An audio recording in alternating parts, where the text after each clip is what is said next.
Why so happy? Things are changing. The Allies have taken Italy, France will be next, and soon the war will be over. God damn it! Why does that make you happy? You hate your country that much? I love my country. It's a war I hate. It's pointless and stupid, and the sooner we have peace, the better. Oh, the war will end. We will crush our enemies into dust, and when they are destroyed, we shall use their graves as toilets. Okay, no more politics. Dinner is neutral ground. This table is Switzerland. Let's eat.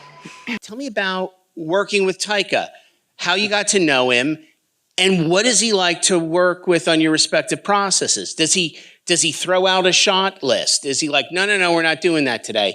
Is he standing outside of a sound booth screaming directions at you? No, none of those things. I think, he's a guy, the people that he brings on board are people that I think he feels he can trust to do what they need to do. And it's not to say that I could just run rampant and do anything I wanted, but I really felt like we were both on the same page from day one. And he just trusted me to take care of my job on the film. And that's not to say that he also doesn't have opinions about things as well. We had amazing conversations about a lot of the different scenes because it was a very unbelievably difficult movie to tightrope walk. But the biggest thing is he's just so much fun to work with. It was like, having one of my friends over, one of my 10-year-old friends over, making movies, and it was great. We had a lot of silliness. You've worked with Francis Ford Coppola, Paul Thomas Anderson, coming into the comedy realm. Tell me about that and positioning the camera. I knew from the beginning because I liked everything Taika did in his other movies, so I didn't really see it as a comedy. I think he's using comedy for a bigger purpose. It was very hard not to laugh while shooting this. I was doing my best, but I think we spoke about kind of finding a common ground and not light anything too dramatic, but not also trying to stay away from a flat lighting. And I think we succeeded. For a World War II film, it's very bright.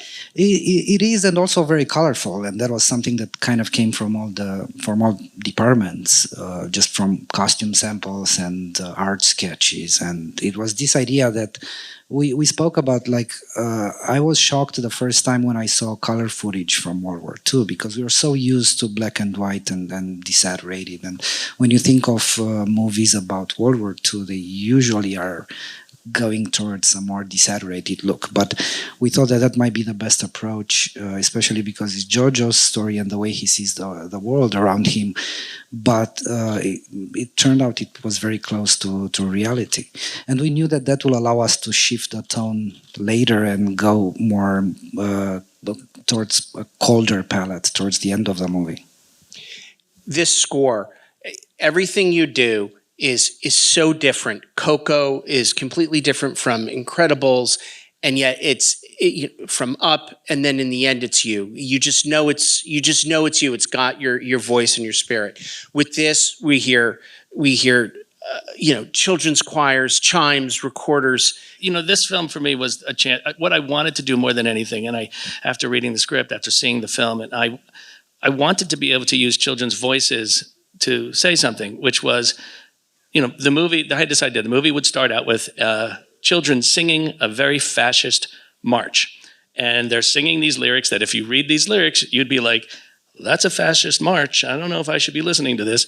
And that's the boy's point of view at the very beginning, and that's his 10-year-old. As a 10-year-old, you see the world through this sort of a lens, very small.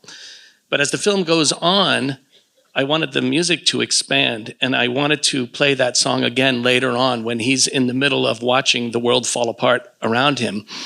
And I wanted to use those exact same lyrics for that scene to show that his view is now this wide, because I think people can use words as weapons, and they can twist them to mean what they want you to believe them to mean.